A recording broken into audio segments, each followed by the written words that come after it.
고개 돼 있어, 임마. 그분 주무시고 계신데.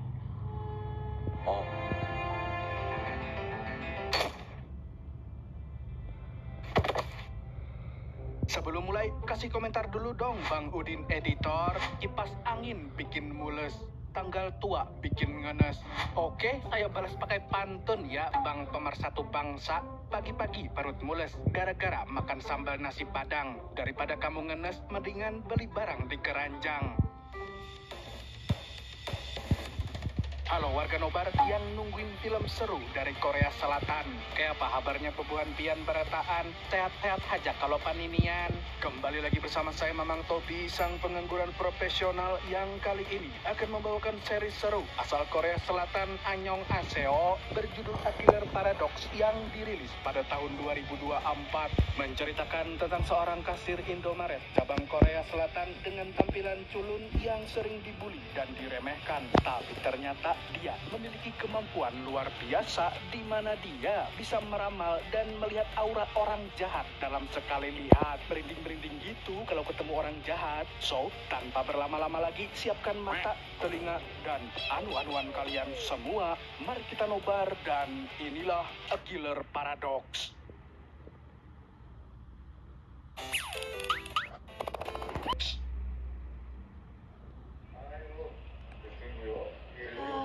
제대하니까 좋냐? 아이씨. Film dibuka dengan memperkenalkan seorang pemuda bernama Litang. Di sini, dia terlihat sedang membantu keluarganya melipat kertas undangan pernikahan kakak perempuannya. Malam harinya, dia melihat sebuah vlog yang menampilkan keindahan pegunungan Rocky di negara Kanada yang membuatnya sangat ingin pergi ke sana. Walaupun setelah mengetahui realitanya, dia tidak mungkin mampu karena dia hanya seorang mahasiswa dari keluarga biasa-biasa saja. 대박이에요, 여기. 절경 보이세요? Litang kini tinggal di kos-kosan yang dekat dengan minimarket tempat dia bekerja. Kos-kosan itu terlihat kotor dan sangat berantakan seperti kamar kos saya. Untuk menunjang biaya hidupnya, dia bekerja paruh waktu di Indomaret. Lalu, beberapa saat kemudian, dua pria konstruksi datang untuk berbelanja. Satu pria yang agak tua terlihat abuk berat sehingga membuat temannya malu karena dia tidak punya cukup uang untuk membayar minuman tersebut. Dia lantas meminta maaf pada Tang dan berkata bahwa temannya sedang mengalami masalah di tempat kerjanya. Lu pikir lu doang yang punya masalah? 오늘 왜 그러나 몰라. 아, 미안합니다. 설명 포장하면 돼. 저기, 하루 종일 욕먹고 싶어. 앞에서 15,150원이요? 아이고, 담배는 뭐요, 이게. 나가자.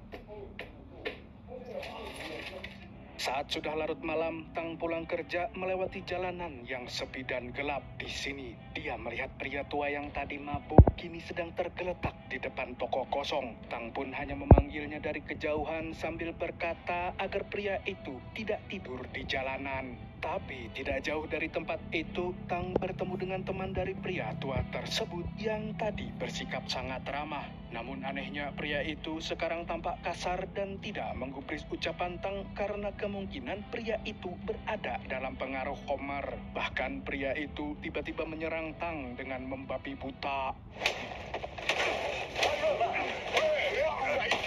Seketika Tang langsung teringat masa-masa ketika dia masih SMA di mana dia sering dibully oleh teman sekelasnya. Namun saat itu Tang hanya bisa terdiam menahan amarah dan rasa sakit. Tapi malam itu semua telah berubah. Di tengah kegelapan yang mencekam, tiba-tiba dia merasakan kekuatan dan keberanian yang tidak pernah dia miliki sebelumnya. Dia pun lalu mengeluarkan sebuah palu dan...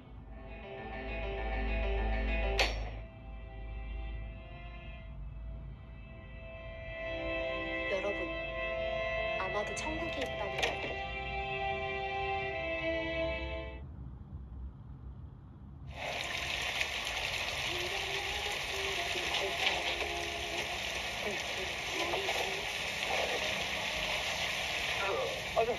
아저씨. Hujan kemudian turun membasahi jalanan sepi dan membersihkan TKP dari sidik jari Tang. Seolah-olah Tuhan merestui perlawanan pria yang sering dianggap remeh ini. Meskipun Tang masih merasa sangat ketakutan dengan apa yang baru saja dia lakukan. Lalu dari kejauhan, Tang melihat seorang wanita muda berkacamata hitam berjalan dengan anjing peliharaannya. Sebut saja dia Yonok. Anjing itu mengendus tubuh pria yang tewas itu dan berusaha memberi tanda kepada majikannya. Akan tetapi wanita yang sepertinya buta itu tidak menyadari apa yang terjadi.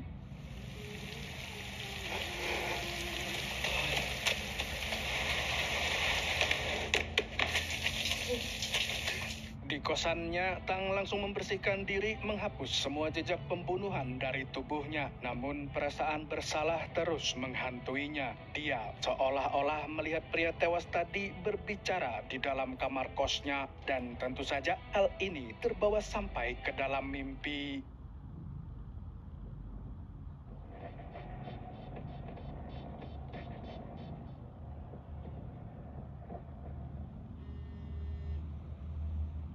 Satu jam kemudian, teman Tang yang bernama Gyong Hwan datang dalam kondisi mabuk berat untuk menumpang tidur di kosannya. Sementara itu, Tang yang baru saja bangun dari mimpi buruk mulai kesulitan untuk tidur dan mulai mencari informasi di internet tentang hukuman bagi seorang pembunuh. Lalu tidak berselang lama, kepanikannya muncul lagi ketika mendengar sirene polisi. Padahal, para polisi itu datang untuk menangkap pencuri di dekat area tersebut.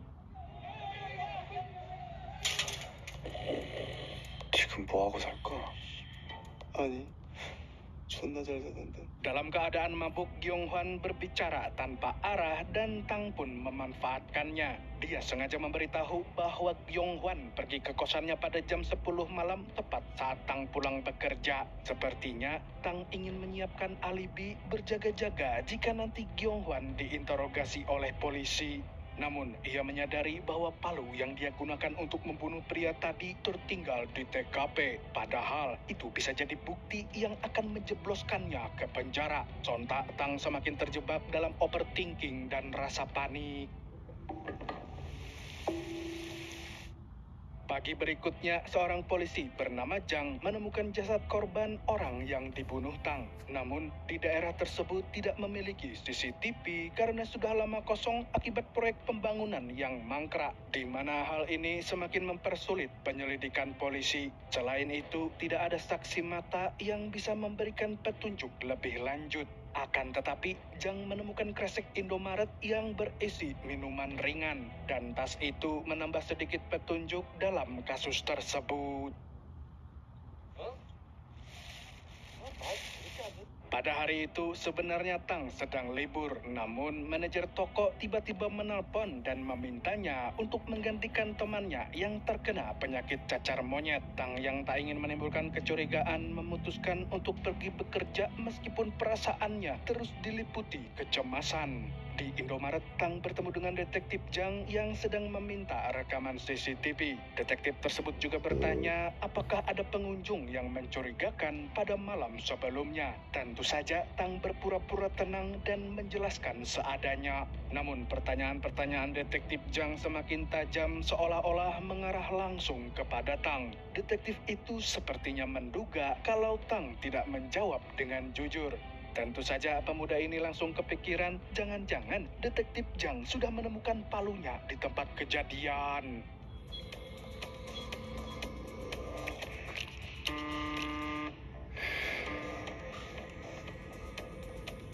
Tak berselang lama, detektif Jang mendapat laporan penting di mana rekannya baru saja menemukan korban lain yang tak jauh dari lokasi kejadian. Hal ini pun membuat polisi semakin yakin bahwa kedua korban mungkin terlibat dalam perkelahian yang berujung pembunuhan.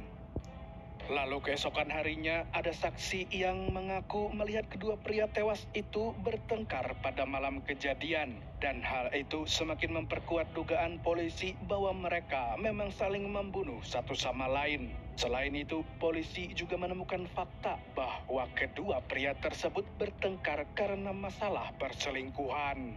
Dengan pengakuan itu, polisi memutuskan untuk menutup penyelidikan tersebut. 적 있는 것 같다니까. 본 적 있는 것만 안 되고 신원이 좀 이상하지 않아요? 식사 맛있게 하자. 나 좀 딴 데 갔다 올게. 저도 Kalau pinjem uang paling khawatir limitnya 신원이 좀 이상하지 않아요? 식사 맛있게 하자. 나 좀 딴 데 갔다 올게. 저도.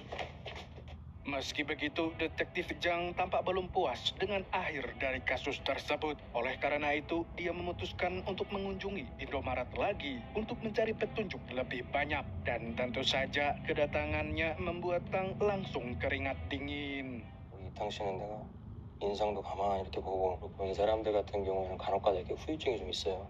응? 수고하시고. Beberapa hari kemudian, siaran TV mengungkap bahwa pria yang dibunuh Tang sebenarnya bernama Yobuil, seorang buronan pembunuh berantai yang telah dicari selama 4 tahun. Yobuil ini menyamar dengan identitas palsu dan bekerja sebagai kuli proyek.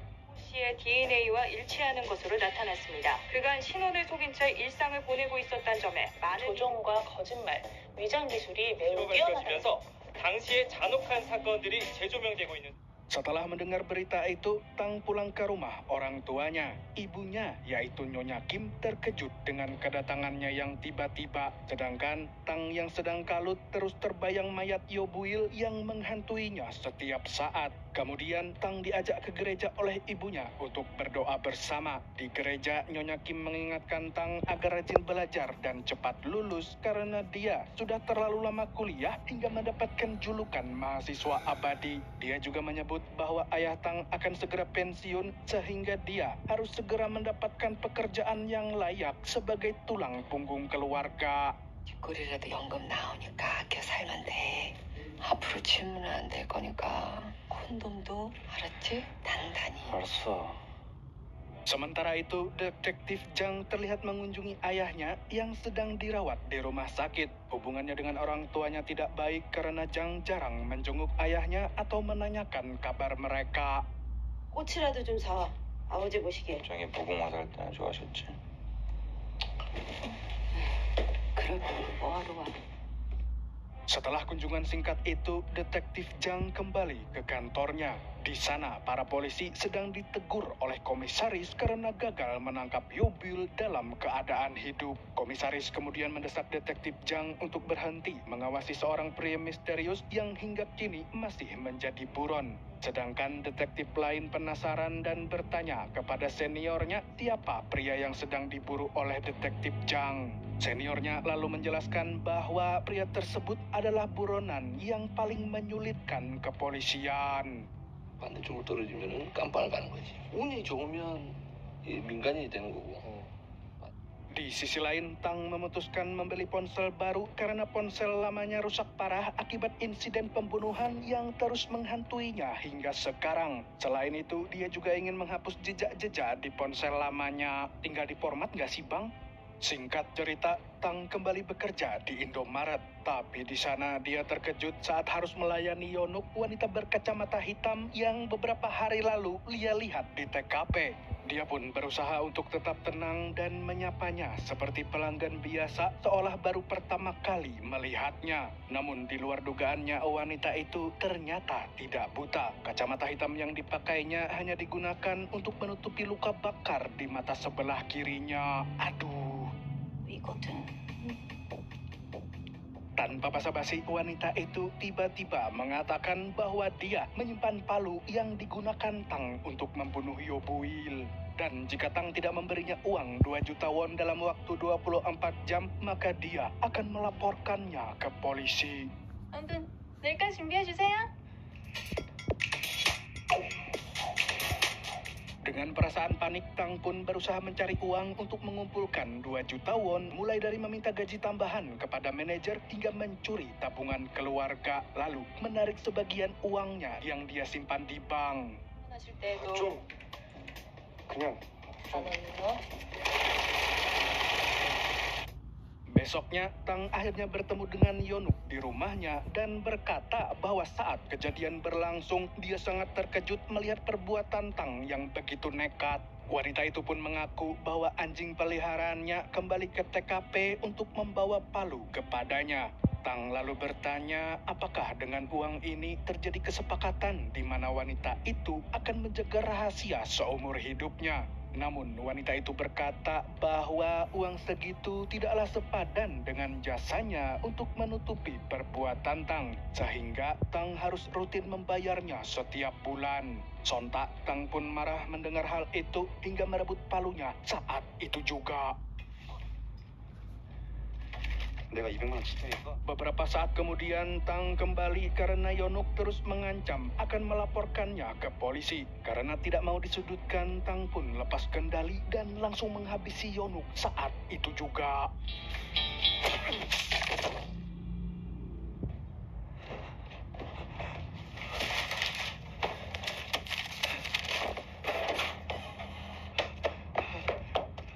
Tiga hari pun berlalu, seorang petugas pengantar susu mulai curiga karena penghuni rumah tidak pernah mengambil pesanannya. Dia pun berinisiatif mengintip pagar untuk melihat situasi. Dan pria itu pun sangat terkejut melihat jasad wanita tergeletak di balkon lantai 2. Sontak, dia pun langsung melapor ke polisi. 담을 넘어서 받고 그건 아예 없으시고 네 알겠습니다. 네 감사합니다. Para polisi lalu memasuki TKP yang ternyata ditempati oleh korban bernama Yonuk. Di sini, Detektif Jang mengambil beberapa bukti termasuk brosur yang didapatkan Yonuk dari gereja. Suara anjing yang terus menggonggong membuat polisi kesusahan menangkapnya karena ternyata anjing tersebut ingin memberitahu polisi bahwa di halaman rumah terkubur jasad manusia yang kemungkinan sudah lama tewas. 선배님 여기 좀 와보셔야겠는데?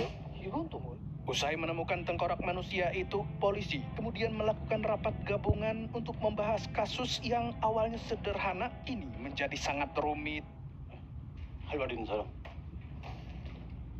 Sementara itu, Tang hanya bisa mengurung diri selama 4 hari tanpa makanan. Dia sangat takut keluar rumah, bahkan untuk mengangkat telepon dari keluarga dan teman-temannya. Dia juga masih dihantui sosok korban yang semakin membuatnya frustasi. Tapi anehnya, sudah beberapa hari ini belum juga ada polisi yang menangkapnya. Loh, kok bingung, Mas? 아무도 잡으러 오질 않지. Di lain pihak, para polisi masih terus menyelidiki kasus pembunuhan yang akhir-akhir ini terjadi. Namun ternyata tidak ada sidik jari yang ditemukan karena tertutup oleh air liur anjing. Mereka pun akhirnya membawa si anjing ke kantor polisi dan di sini mereka baru sadar kalau anjing itu ternyata buta. 개조금이지 뭐. 아니 막말로 지 주인 해칠 수도 있는 거 아니냐면서. Sementara itu, keadaan Tang semakin hari semakin menyedihkan. Dia merasa depresi hingga mencoba untuk pindah alam daripada hidup penuh dengan rasa bersalah. Akan tetapi, suara ketukan pintu dari Gyonghwan menghentikan rencananya. Dan ternyata Gyonghwan merasa khawatir sekaligus kesal karena Tang tidak bisa dihubungi. Dia juga menasihati Tang agar tidak hidup seperti sampah masyarakat.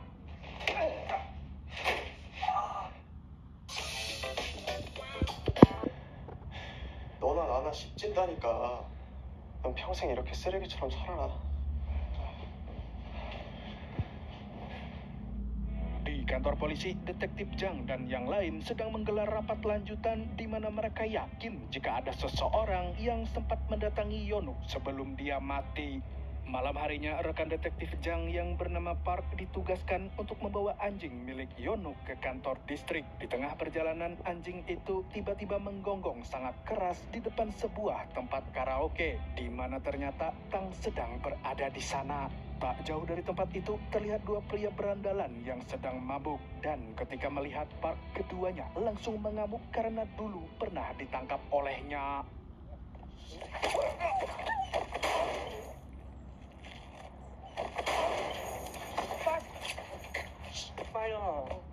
Di sisi lain, saat akan pulang dari tempat karaoke, Tang melihat berita di internet bahwa setelah diselidiki, Yonuk adalah seorang pembunuh yang menghabisi kedua orang tuanya sendiri 5 tahun silam. Dan dari situlah Tang menyimpulkan bahwa semua orang yang dia bunuh memang pantas untuk mati. Atau dengan kata lain, dia memiliki insting untuk menghukum orang-orang jahat. Lalu di sebuah gang yang sepi, Tang dipalak oleh dua berandalan yang sebelumnya menusuk Park. Di sini Tang pun dengan santai menghadapi kedua pria tersebut sambil menghisap aspro.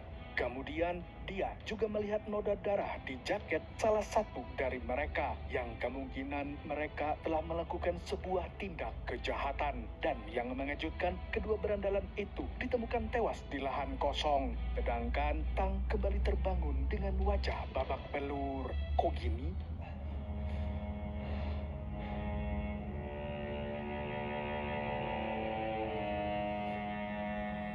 Kemudian dia melihat secari kertas dari orang misterius yang menawarkan bantuan kepadanya. Sontak hal itu pun membuatnya menjadi was-was karena ada orang lain yang mungkin tahu perbuatannya. Sebelum melanjutkan ceritanya, mari kita flashback sejenak ke 5 tahun yang lalu ketika mata Yonuk masih sehat walafiat. Saat itu dia sedang minum-minum di sebuah gedung kosong bersama dengan teman cabe-cabean tongkrongannya. Tapi ketika dia menyulut rokok, tiba-tiba sejak insiden tersebut, mata Yonuk dan sebagian tubuhnya mengalami luka bakar yang cukup parah. Dan rupanya kejadian itu terjadi setelah Yonuk menghabisi kedua orang tuanya karena sebuah masalah keluarga. Dia membunuhnya dengan membocorkan gas LPG saat orang tuanya tidur, lalu membiarkan mereka tewas akibat menghirup gas terlalu banyak. 일어나봐요. 경찰에서 그러더군요. 고모부 앞으로 죽음으로 죗값을 치렀으니 명복을. Kembali lagi ke masa kini, Detektif Jang akhirnya mendengar cerita tersebut dari sepupu Yonuk. Menurut pengakuan wanita ini, Yonuk memang sudah brutal dan memiliki jiwa psikopat dari kecil. Bahkan, Yonuk pernah menyiramnya dengan air mendidih sambil tertawa terbahak-bahak dan juga mengancamnya akan menyiram dengan air keras jika Yonuk besok gabut lagi. Anjir, ngeri gabutnya. 그때 웃고 있었거든요. 그냥 다 핑계고 나 죽이려고 그런 거예요, 걔. 그냥 회사님이면 그런 애를 다시 기억하고 싶으시겠어요? Sementara itu di kantor polisi, Park dijenguk oleh rekan-rekan kerjanya setelah dirawat hampir seminggu gara-gara insiden penusukan. Rupanya dia telah berpikir akan mengundurkan diri sebagai polisi demi bisa menghabiskan waktu bersama istrinya dengan tenang. Intinya dia ingin menjauhkan diri dari mahara-bahara bahaya. 전에 기술이민 가까고 생각한 지 한 3년 됐고 그 이름도 제임스 팍 이렇게 바꿔가지고. Di mobilnya, Detektif Jang dan juniornya sedang membahas mengenai kematian dua pria berandalan. Namun sayangnya tidak ada bukti ataupun saksi mata di tempat tersebut. Detektif Jang lantas menjelaskan kalau kedua pria itu pernah terlibat kasus pemerkosaan saat masih SMA. Bahkan korbannya sampai depresi hingga COD dengan malaikat maut. Sedangkan kedua pria itu bebas karena masih di bawah umur. Dan bisa jadi kematian mereka berhubungan dengan kasus pemerkosaan tersebut. 나 같으면 죽여도 진지게 죽였지. 피해자 여중생 부모 입장에서는 그게 어떻게 피해자냐? 그러면 그 여중생 부모한테 한번 가볼까요? 아니 그래도 혹시 모르니까. Setelah mendengar kabar itu, bawahan Detektif Jang memutuskan untuk mengunjungi orang tua korban pemerkosaan. Di sini, ayah korban yang bernama Sang Mo menceritakan bahwa anaknya sangat pintar dan memiliki bakat fotografi. Hanya saja semua mimpinya direnggut oleh dua pria berandalan itu. Kemudian dia mengaku kalau dia adalah orang yang menghabisi mereka. 그래서 죽였습니다, 그놈들. Mendengar itu, polisi itu pun langsung memintanya ke kantor polisi untuk diinterogasi. Di sana, Detektif Jang langsung tahu bahwa Sang Muk sedang berbohong. Apalagi dia bukan seorang perokok. Sedangkan ada luka bakar dari puntung rokok di wajah salah satu jasad. Alhasil, dia pun dibebaskan karena memang tidak bersalah dan sepertinya dia memiliki masalah mental sejak putrinya meninggal dunia. Ya kalau ini sih jelas, bapak mana yang gak stres kalau anaknya digituin. 피해자 얼굴에는 담배 자국도 있었거든요. 봐봐. Setelah dibebaskan, Sang Mo terlihat linglung sambil mengingat kejadian di malam pembunuhan di mana dia memang berniat menghabisi kedua berandalan tersebut. Akan tetapi dia tidak jadi membunuh karena sudah diwakili oleh orang lain. Lalu di tengah lamunannya itu tiba-tiba rupanya orang yang menabraknya adalah ibu dari si berandalan yang mengira kalau Sang Muk adalah pembunuh anaknya karena ingin balas dendam. Sontak para polisi pun bergegas membawa pria tadi ke rumah sakit. Setelah kondisi Sang Muk sedikit membaik, detektif Jang datang untuk meminta maaf sebab tidak bisa melindunginya saat keluar dari kantor polisi. Namun bukannya merespon permintaan maaf sang polisi, Sang Muk malah berkata kalau dia adalah pembunuh kedua berandalan itu. Di sisi lain, Tang telah memantapkan dirinya untuk berhenti melakukan pembunuhan. Selain itu, dia juga mengembalikan semua uang yang dia curi dari tabungan keluarga. Tapi setelah mengembalikan uang itu, dia tiba-tiba dijambret.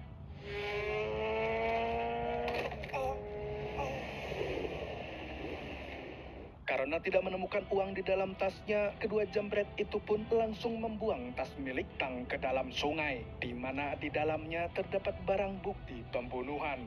Setelah dijambret, Tang mengalami cedera di bagian lengan sehingga dia langsung dibawa ke rumah sakit untuk diperiksa lebih lanjut. Dan saat hendak pulang, dia melihat Sang Muk yang terjatuh dan berniat untuk membantunya. Dan di sini akhirnya terungkap kalau orang yang membantunya pulang setelah membunuh kedua berandalan adalah pria tersebut. 여기 경찰 있으니까 근데 여기 돈은 많으니까 빨리 가시라고. 아저씨가 텔레그램? 나 하고 싶은 말 많은데. Sang Muk kemudian berterima kasih kepada Tang dan menganggapnya sebagai pahlawan. Tentu saja Tang bingung kenapa ada bapak-bapak yang bersikap sangat aneh. Selain itu, dia juga menyuruh Tang untuk segera pergi karena ada polisi di rumah sakit. Kemudian Sang Muk mengenang putrinya yang dulu ceria, tapi gara-gara diperkaos dia menjadi depresi hingga kehilangan nyawanya. Jadi itulah kenapa dia sangat berterima kasih kepada Tang yang telah menghabisi kedua berandalan tersebut.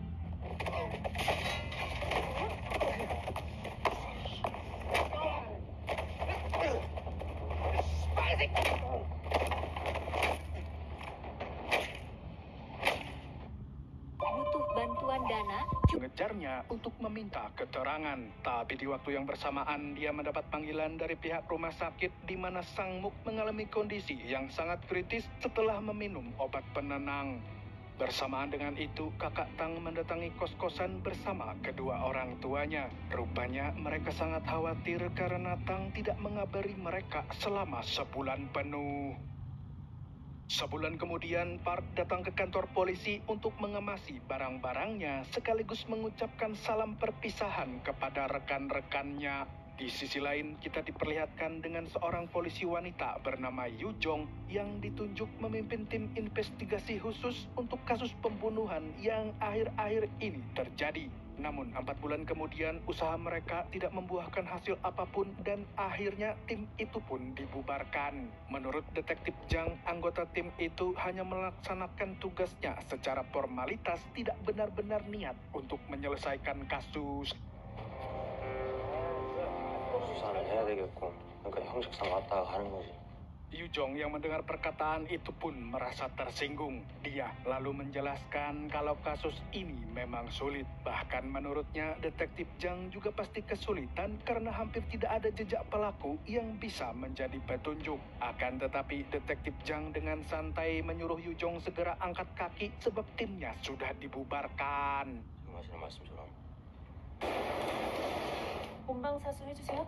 예, 저 잘 보고. Di lain pihak, kita diperkenalkan dengan seorang gamer dan streamer bernama Robin yang sedang live di akunnya yang bernama Robin No Limit. Robin adalah fans berat Just No Limit dan Batman, bahkan merupakan kenalan detektif Jang sejak beberapa bulan yang lalu. Hari itu, detektif Jang berkunjung untuk berdiskusi dengannya sebab Robin memiliki kecerdasan di atas rata-rata alias dia jenius. Detektif Jang lalu memberitahu mengenai kasus yang sedang dia selidiki. Dia meminta Robin untuk menyelidiki kasus tersebut. Apalagi gamer satu ini pernah menghack akun website kejaksaan dan meretas data Kominfo. Jadi kemampuannya sangat dibutuhkan saat ini.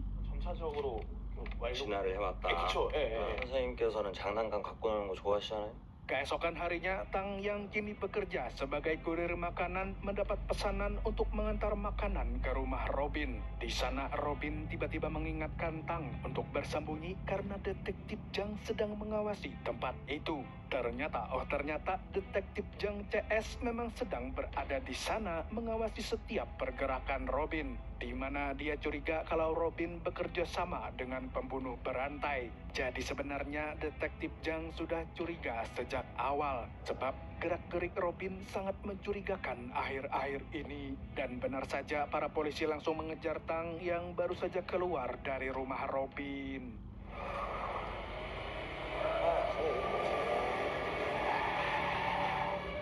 저, 더블. 3256 하나.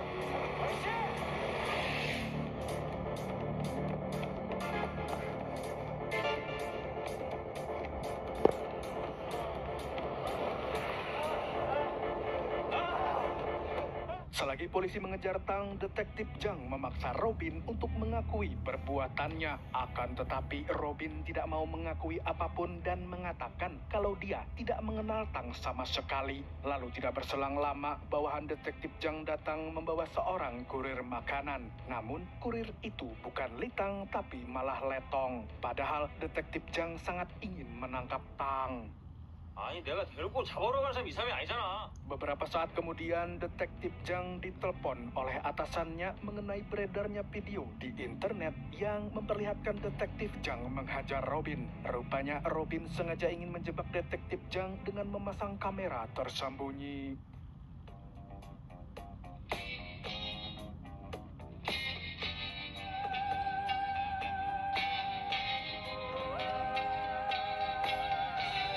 Oke, sebelum melanjutkan cerita, mari saya ajak warga Nobar semua untuk flashback dulu ke 4 bulan sebelumnya.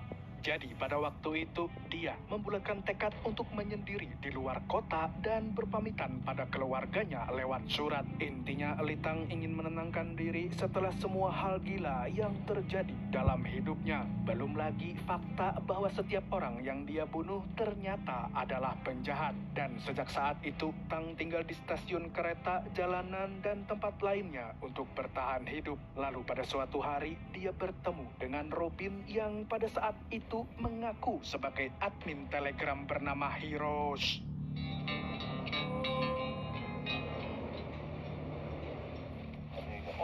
올리포 히어로즈입니다. Rupanya, Robin sudah mengetahui tentang pembunuhan yang selama ini Tang lakukan. Tapi dia justru ingin mengajaknya bekerja sama sebab dia juga benci dengan para penjahat dan ingin memberantas mereka layaknya Batman. Selain itu, Robin juga berkata bahwa Tang memiliki kemampuan khusus yang membuat dirinya selalu beruntung sehingga bisa kabur tanpa jejak. Tang kemudian diajak ke rumahnya dan di sana Robin menunjukkan semua dokumen terkait para penjahat yang dihabisi oleh Tang, yang intinya dia ingin menegakkan keadilan melalui tangan dingin Tang. 그거 말고는 그러니까 저랑 한 번만 같이 해보시면 안 될까요? 도망 안 다니게 제가 도와드리겠습니다. Suatu malam, Tang membuka sebuah pintu rahasia di rumah Robin. Di sana, dia menemukan banyak dokumen, senjata, ponsel, dan alat-alat canggih lainnya. Kemudian, dia mengambil sebuah alat setrum, lalu memakai jaket bertuliskan Only for Heroes. Rupanya, dia ingin membuktikan kalau instingnya memang bisa membaca orang jahat. Dan saat dia ke pusat kota, Tang melihat seorang pria berjas yang tampak mencurigakan. Tanpa basa-basi, dia pun langsung membuatnya pingsan.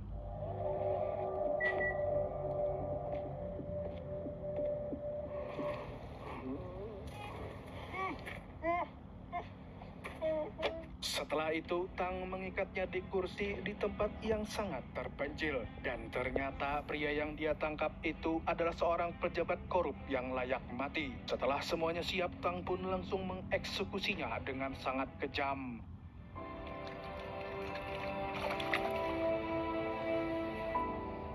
Nah, harusnya pejabat korup di Wakanda juga harus diginiin nih. kembali ke masa sekarang. Kita diperlihatkan dengan keributan yang diakibatkan oleh Robin dan Tang, di mana para polisi saling berdebat gara-gara video kekerasan yang menunjukkan detektif Jang saat memukuli Robin. Hingga akhirnya dia dan atasannya pun diskors oleh pihak kepolisian.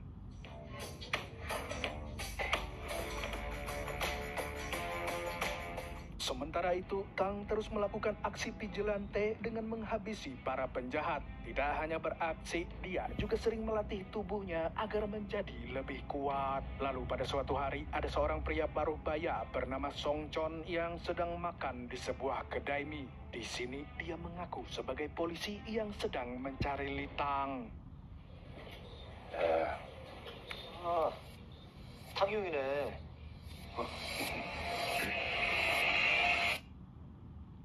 Kemudian kita diperlihatkan dengan wanita berusia 29 tahunan bernama Gong Ah. Sepertinya dia menjalani kehidupan yang sangat sulit dan kelam, di mana video asilanya tersebar di media sosial. Dan akhirnya dia pun memilih pindah kota untuk memulai kehidupan baru.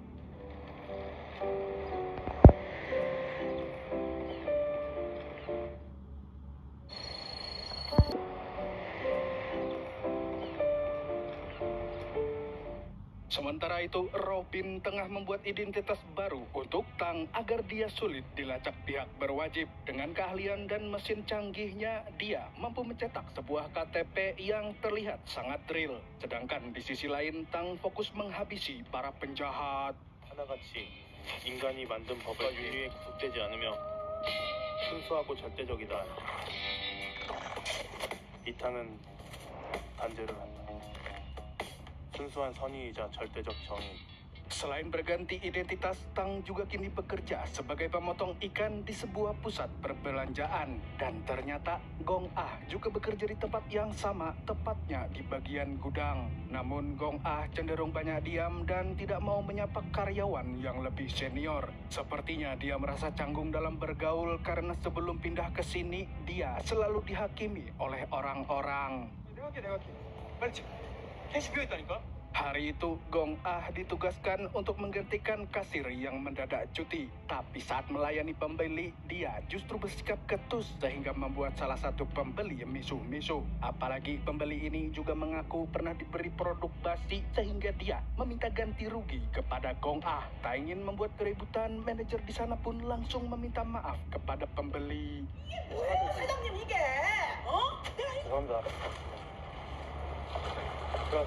Di sisi lain, Tang yang melihat kejadian tadi justru curiga kalau pelanggan yang marah-marah itu mencoba menipu si manajer. Terindikasi dia ingin mendapatkan ganti rugi padahal barang yang dia terima sebelumnya sama sekali tidak basi. Alhasil, dia pun menegur si pelanggan dan berusaha membela Gong Ah. 아줌마가 저거 들고 들어가서 환불하는 것도 지켰겠네. 그러신 걸 그래? 어머, 왜 이래요? 왜 흐리멍텅하게 손님이 뭐 물어도 대답도 안 하고. 시간이 없는데. Malam harinya, Gong Ah menemui Tang setelah jam kerja. Dia lantas berterima kasih karena telah dibela. Selain itu, dia juga mengatakan kalau Tang sangat mirip dengannya yang tidak mau berbaur dengan orang-orang sekitar seperti orang yang sedang mencoba kabur dari masa lalu. 저는 그 시기를 놓치니까 좀 이제 거창한 그런 건 다 귀찮고. Beberapa hari kemudian, Gong Ah dikunjungi oleh ibunya dari luar kota. Ternyata tak hanya Gong Ah yang pindah, namun keluarganya juga memutuskan untuk menepi ke kota tersebut. Di sini juga terungkap kalau Gong Ah sebenarnya telah mengubah identitas lamanya agar bisa lepas dari masa lalu yang kelam. 있어. 아무 때나 오라고 이제. 집에 오는데 이유가 왜 필요해? Sementara itu, detektif Jang yang sedang dalam masa skorsingnya mendapatkan kunjungan dari Park. Di sini, Park terkejut lantaran anjing milik Yeonuk kini dipelihara oleh detektif Jang. Tidak lama kemudian, bawahan detektif Jang juga datang ke sana dan kali ini dia memohon agar detektif Jang tidak bersikap egois lagi dan mau berbagi informasi terkait Tang dan Robin. Karena dengan begitu, dia bisa menangkap mereka bersama-sama. 저 무조건 그 새끼 잡을 거예요. 하고 수사했으면 이타이고 오타쿠 새끼고 다 잡았을 수도 있어요. 저희 할 말이 많은데 네가 전화 안 받아요. 얼마나 오래. Akhirnya detektif Jang pun mengamini perkataan bawahannya dan mau bekerja sama. Mereka kemudian mengecek beberapa kasus pembunuhan di seluruh Korea dan yang paling banyak adalah di Busan. Tidak hanya itu, para korbannya juga merupakan para penjahat. Jadi kemungkinan Tang dan Robin sedang berada di kota tersebut. Setelah itu, detektif Jang dan bawahannya mengunjungi rumah keluarga Tang. Selain bertanya tentang keseharian Tang, mereka juga membujuk keluarganya agar membuat laporan resmi ke kepolisian bahwa anak mereka telah hilang. Dengan begitu, pihak kepolisian Seoul dan Busan bisa bekerja sama untuk mencarinya. Di sini, mereka berdua tidak mengungkit apapun soal kasus pembunuhan. Namun, kakak Tang sudah tahu kalau kedua polisi itu punya maksud tertentu. 그럼 사실대로 다 말씀해 주세요. 지들 직감대로 뭐 여기저기 쑤시고 다니고. 네 엄마. Di sisi lain, Gong Ah sedang makan malam bersama ibunya. Dan di tempat ini dia merasa risih karena diperhatikan oleh seorang pria yang membuatnya tidak nyaman. Alhasil, Gong Ah pun mendatangi pria tersebut sambil marah-marah. 하고 제대로 말도 못하는 새끼들이. 좋아? 그래서 본 게 아니라. Tapi ternyata pria itu adalah teman masa kecilnya yang bernama Sang Min. Dan setelah mengingatnya kembali, Gong Ah pun akhirnya sadar kalau dia memang teman masa kecilnya. Meskipun sempat ada ketegangan, keduanya lalu mengobrol bersama, bahkan Sang Min juga ingin mengantarkannya pulang. Ah, modus pasti. 편안해서 고마워. 나 이제 여기서 들어가면 돼. 또 볼 일은 없게 하자. 그래야 내가 좀 편할 것 같아. 오늘 미안했고. 아니야. 잘 가.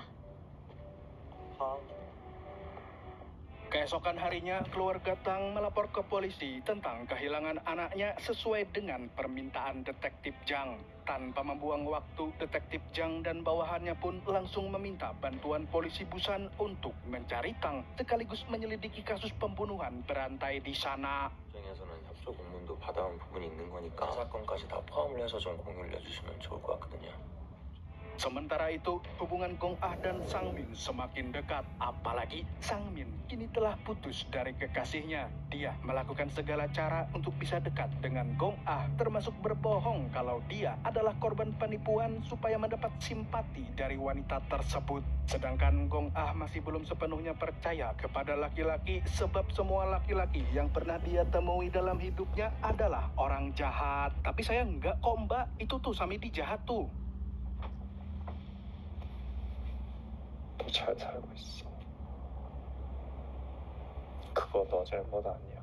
Tapi ternyata Sang Min juga berbohong tentang hubungannya dengan sang kekasih yang sampai saat ini ternyata dia masih menjalin hubungan, bahkan segera akan menikah. Dia hanyalah seorang pria hidung belang yang mengincar Gong Ah untuk memuaskan hawa nafsunya saja.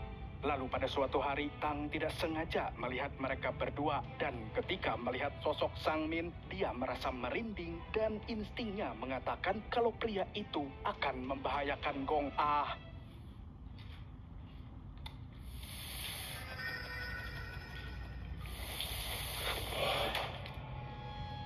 Nah, ini kemampuan khususnya Tang, merinding kalau dekat sama psikopat.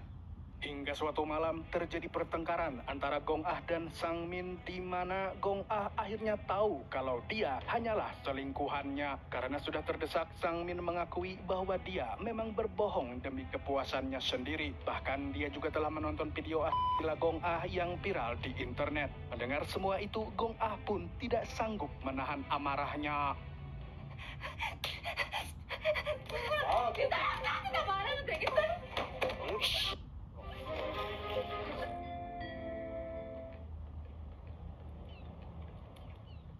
Lalu keesokan harinya, media memberitakan kematian Gong Ah. Namun, karena rumahnya juga kebakaran, jadi tidak ada yang menduga kalau wanita itu sebenarnya dibunuh. Di sisi lain, detektif Jang merasa bahwa kematian Gong Ah sangatlah tidak wajar. 그러니까 가능성을 열어두자는 얘기 아니에요 지금? 내가 말씀드렸잖아요. Sedangkan di tempat kerja, Tang juga mendengar kabar kematian Gong Ah. Dan hari itu dia merasa diawasi oleh seseorang. Ditambah lagi, dia semakin panik saat melihat kehadiran detektif Jang di tempat kerjanya.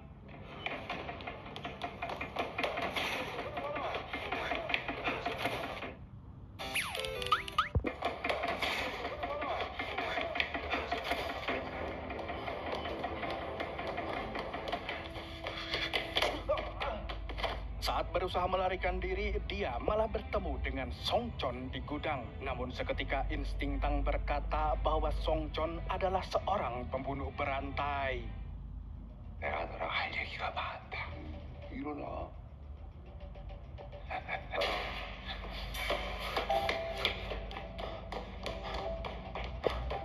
Sementara itu, detektif Jang yang kehilangan jejak Tang pun bertanya kepada manajer swalayan mengenai alamat tempat tinggal Tang. Melihat hal tersebut, para polisi Busan merasa risih karena detektif Jang selalu ikut campur. Di lain pihak, Sang Min didatangi oleh Song Chon yang mengaku sebagai polisi. Dia lalu memaksanya untuk mengakui semua perbuatan yang dia lakukan kepada Gong Ah. Dan karena tidak mau mengaku, Song Chon pun langsung menangkap dan mengikat tubuhnya. 변호사 선임해서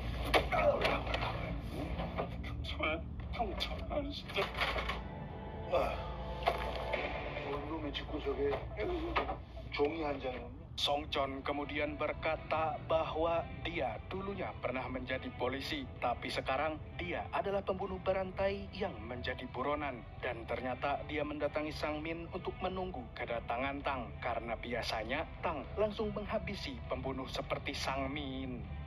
Di waktu yang bersamaan, Tang dan Robin sedang berusaha untuk melarikan diri dari kejaran polisi. Di sisi lain, Song Chon memaksa Sang Min untuk menulis pengakuan bahwa dia telah membunuh Gong Ah. Lalu setelah itu, dia langsung menghabisinya.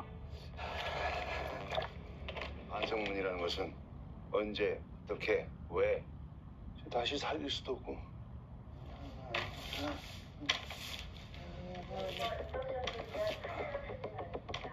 Sementara itu, detektif Jang dan bawahannya pergi ke tempat Sang Min karena khawatir hal buruk akan menimpanya. Tapi sesampainya di sana, ternyata Song Chon sudah menyalakan kompor listrik selama 4 jam dan ketika pintu dibuka,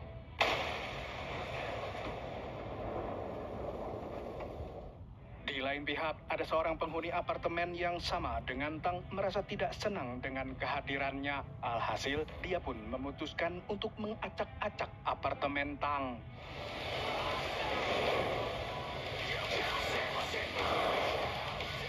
Pada akhirnya, dia ditangkap oleh polisi. Dan tentu saja para polisi kesal dengan pria ini sebab dia mungkin saja sudah merusak barang bukti di apartemen tersebut. Padahal polisi bisa meringkus Tang jika menemukan barang bukti di sana. Di sisi lain, bawahan Jang harus dirawat di rumah sakit setelah menjadi korban ledakan di apartemen Sang Min. Di sini, dia memberitahu detektif Jang bahwa pelakunya pasti Tang. Sebelum melanjutkan penyelidikan, detektif Jang pergi ke rumah sakit di mana dia terpaksa menandatangani surat persetujuan medis untuk melepaskan semua selang yang ada di tubuh ayahnya. Karena harapan hidup sang ayah tampaknya sudah sangat tipis. Jadi menurut dokter, lebih baik keluarga bersiap untuk melepas kepergiannya. Malam harinya, kita diperlihatkan dengan Robin yang baru saja pulang ke rumahnya. Namun, dia dikejutkan dengan kehadiran Song Chon yang sudah berada di sana. Rupanya, sebelum berpartner dengan Tang, Robin memang pernah bekerja sama dengan Song Chon untuk menegakkan keadilan. Tapi seiring berjalannya waktu, keadilan malah tidak tegak-tegak dan yang tegak malah barang yang lain. Akhirnya, Song Chon pun malah terjerumus untuk menjadi penjahat. Kali ini, Song Chon meminta Robin untuk mempertemukannya dengan Tang. Robin yang menganggap itu sebagai ancaman pun langsung menyerangnya. Tapi sayangnya serangannya itu gagal total. Di waktu yang bersamaan, bawahan detektif Jang yang baru saja keluar dari rumah sakit langsung mendatangi kediaman Robin dan sempat berpapasan dengan Song Chon di sana. Setelah tahu kalau orang yang datang adalah polisi, Song Chon pun menghajarnya saat itu juga.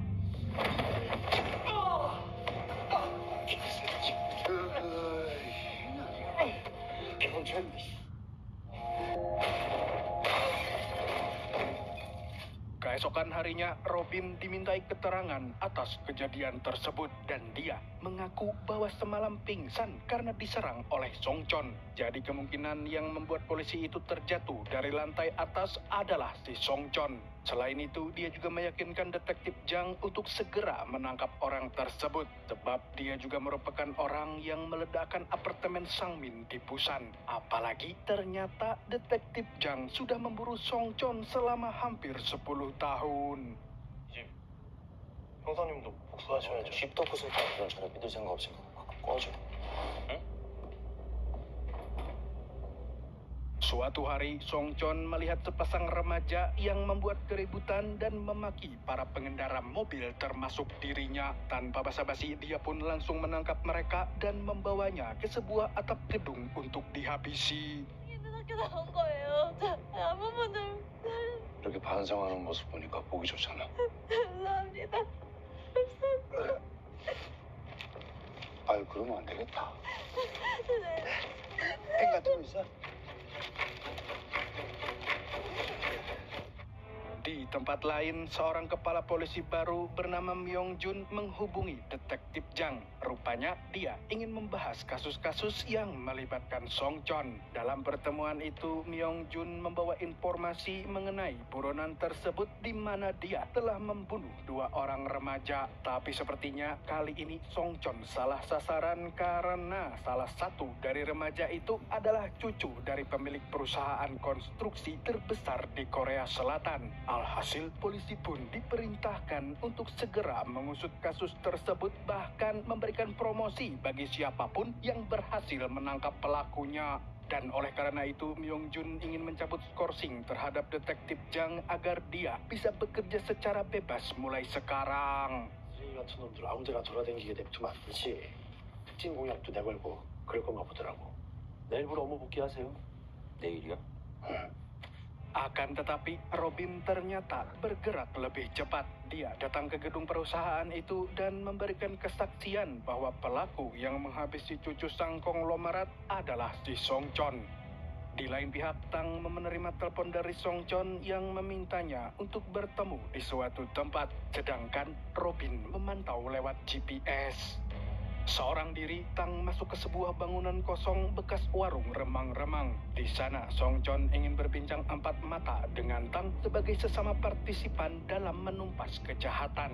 Namun, Tang tidak peduli dengan hal itu sebab dia datang hanya untuk mengambil bukunya yang ternyata sempat dicuri oleh Song Chon di kediaman Robin, di mana buku tersebut bisa menjadi bukti pembunuhannya. Tapi tentu saja Song Chon tidak mau memberikannya secara cuma-cuma, dan karena tidak menemui titik tengah, keduanya pun akhirnya baku hantam. Mau pinjam uang buat bayar. Baku hantam.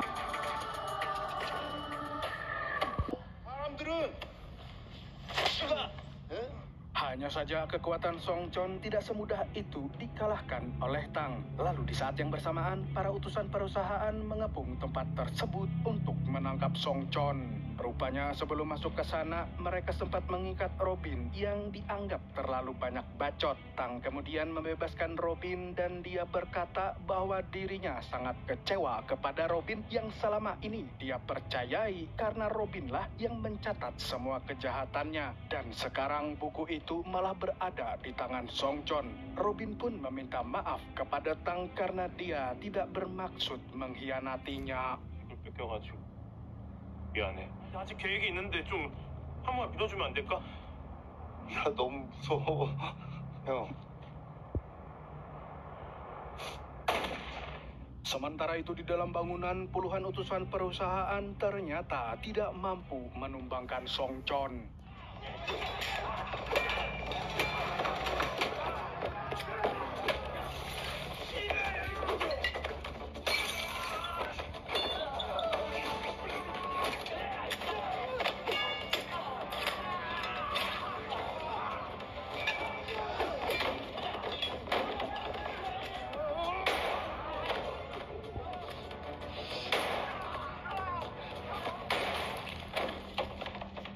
Lalu tidak lama kemudian tim SWAT menyerbu tempat tersebut padahal Song Chon sudah lama pergi. Sungguh usaha yang sangat sia-sia, ibaratnya pres, setelah kalah cawapresnya malah jadi menteri.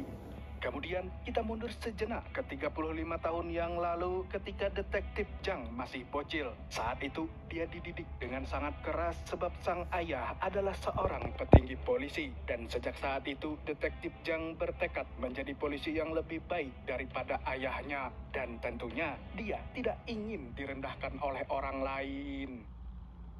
어떤 걸 배우셨냐고. 않으면 휘둘리지도 않는다. Kembali lagi ke masa kini, detektif Jang terlihat mendatangi pusat panti hewan untuk menitipkan anjing milik mendiang Yono. Dia memilih untuk meninggalkannya di sana daripada tidak terurus.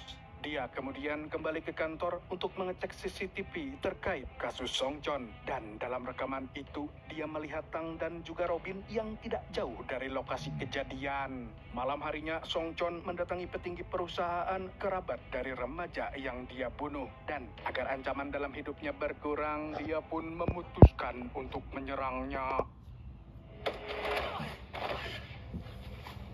우리 회장님.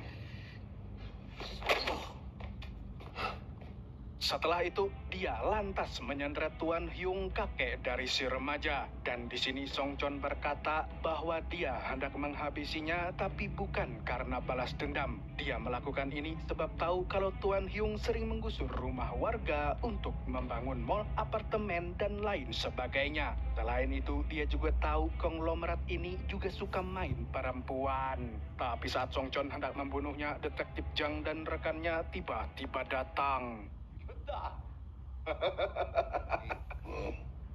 여기다가 쓸 건데.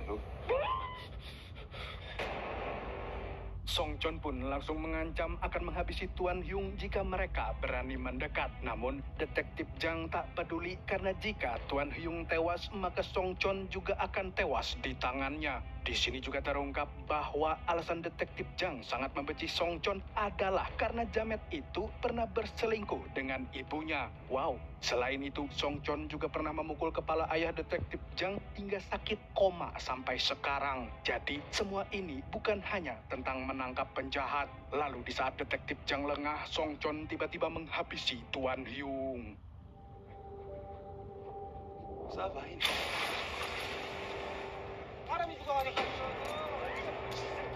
Meski sangat ingin membunuhnya, namun detektif Jang tetap mematuhi kode etik kepolisian. Dan pada akhirnya, dia memilih untuk menangkapnya lalu membiarkannya diproses secara hukum. Namun di dalam perjalanan, Song Chon mengeluh dirinya kesakitan karena borgolnya yang terlalu kencang. Polisi pun dibuat percaya dengan tipu muslihat Song Chon dan akhirnya mau melonggarkan borgol tersebut. Lalu dengan liciknya, penjahat itu mampu melarikan diri.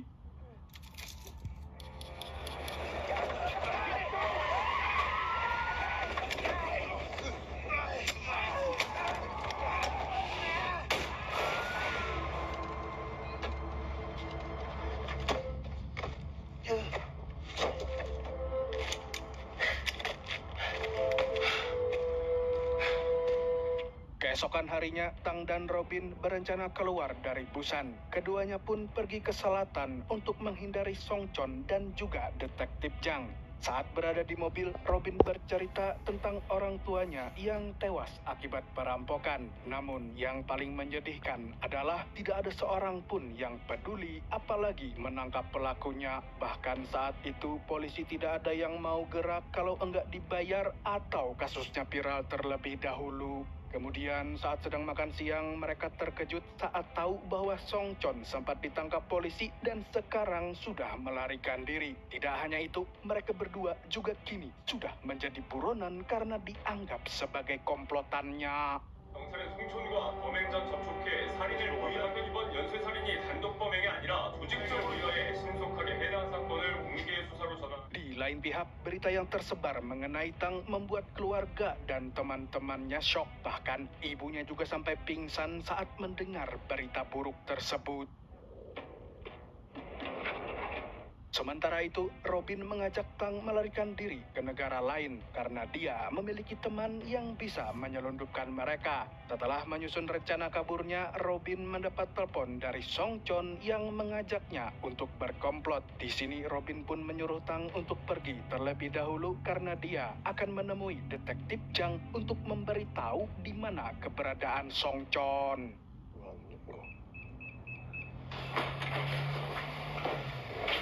경호원이 익명으로 인터넷에 올렸더라고요. 송촌을 가장 잘하는 사람은 접니다. 동의하신다면 제가 바로 알려드리겠습니다. Bersamaan dengan itu, Song Chon diam-diam pergi menemui ayah detektif Jang yang saat ini terbaring lemah di rumah sakit. Di tempat lain, Tang membuka surat dari Robin yang diberikan kepadanya. Dalam surat itu, Robin berkata jika Tang akan baik-baik saja meski tanpa dirinya. Yang jelas, dia tidak akan ikut pergi ke luar negeri sebelum Song Chon tertangkap. Setelah membaca surat itu, Tang merasa terharu sekaligus terpukul. Bagaimana bisa dia membiarkan temannya berjuang sendirian? Dan pada akhirnya, dia pun memutuskan untuk membantu Robin terlebih dahulu.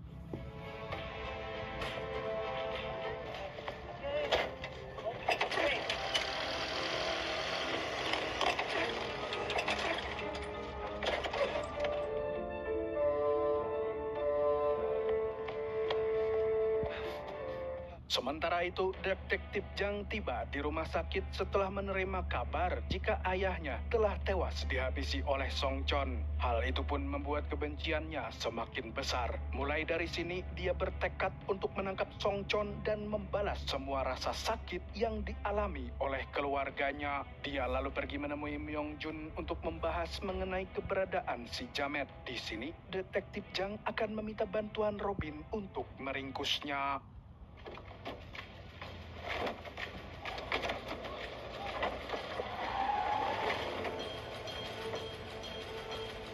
Namun di tengah jalan mereka berseteru karena detektif Jang masih ingin menangkap Tang. Dan menurut Robin, Tang melakukan semua itu bukan karena jahat, tapi justru ingin membalaskan dendam para korban.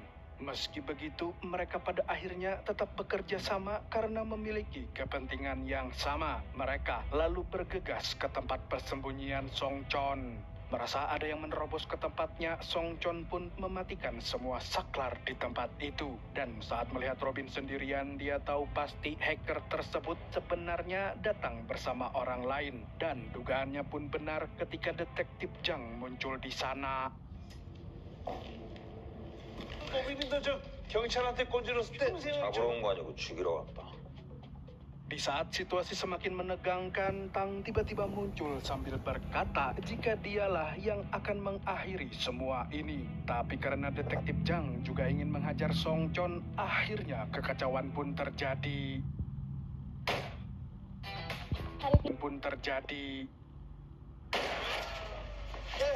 쏘지 마! 쏘지 마! 나가마!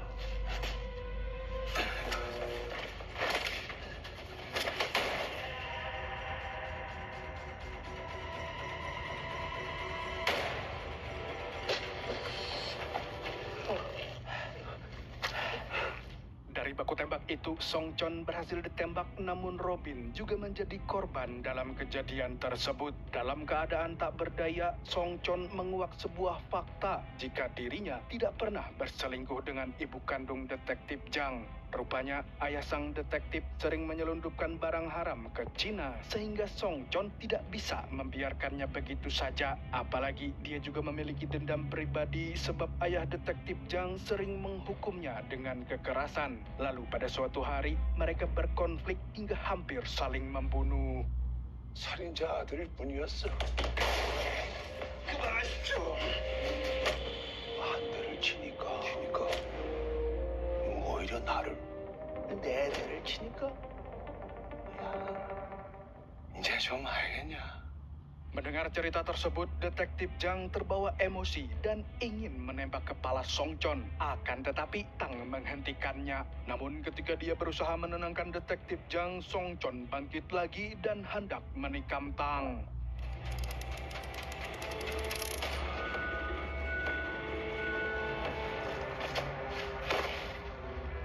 Pada akhirnya, Detektif Jang membunuh Song Chon yang sudah tidak mungkin bisa diampuni lagi. Di sini dia sadar bahwa memang ada penjahat yang seharusnya dibunuh saja, bukan diproses secara hukum. Sedangkan Tang berusaha mengikhlaskan Robin yang kini sudah tidak bernyawa. Keesokan harinya, Detektif Jang mengambil anjing milik Yonuk dari panti hewan. Dia memutuskan untuk memelihara anjing tersebut untuk menemani hidupnya yang malang dan kelam. Ia juga menjenguk bawahannya yang kini sudah sadar dari komanya. Setelah semua itu, kasus Song Chon pun akhirnya resmi ditutup. Meski begitu, Yu Jong merasa bahwa sebenarnya yang selesai hanyalah kasus Song Chon, bukan kasus pembunuhan berantai yang sampai saat ini masih menjadi misteri. Dia pun bermaksud membantu Detektif Jang untuk menyelesaikan semuanya, termasuk menangkap Tang yang masih dicurigai sebagai dalang dari semuanya. 형사님 증언이요. 형사님이 쫓던 사람이잖아요. 혐의점은 찾지 못했어요. 송촌이랑 로빈 죽었을 때 Mendengar perkataan Yu Jong, Detektif Jang kembali teringat dengan kejadian malam itu. Sebenarnya Tang sempat menyerahkan diri, bahkan memintanya untuk menembaknya. Tapi lagi-lagi stok keberuntungan Tang belum habis, sebab saat Detektif Jang hendak menembak, ternyata pelurunya sudah habis. Dan lagi pula Detektif Jang tidak bisa menangkap Tang tanpa adanya bukti.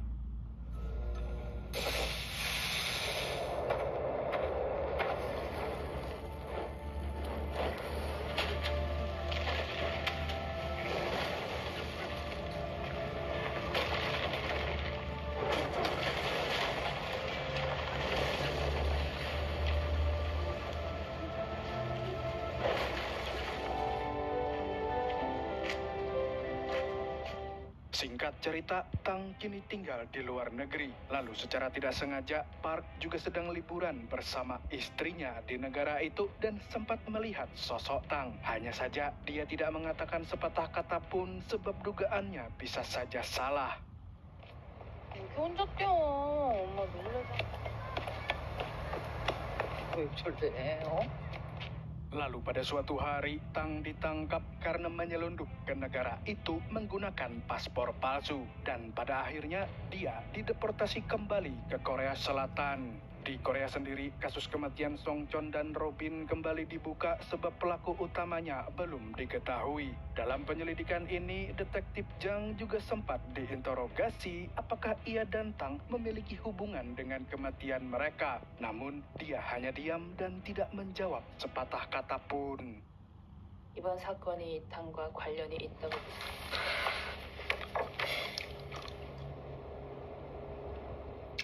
Dan film pun tamat dengan Tang yang lolos dari tuduhan. Sungguh beruntung. Dari film ini kita bisa belajar bahwa penjahat itu memang tidak bisa dibiarkan hidup, apalagi kalau mereka tidak punya niat untuk berubah. Oleh karena itu, daripada percaya pada polisi, mending mengandalkan orang seperti Li Tang. Segitu dulu untuk hari ini. Saya Tobi mewakili orang-orang yang tiap pagi selalu nahan berak, mengucapkan sampai jumpa di video selanjutnya, dan kamsia. Seru kan filmnya warga Nobar? Pokoknya Nobar selalu menghadirkan series dengan durasi panjang untuk warga Nobar semua. Oh iya, saya juga pengen ngucapin selamat atas dilantik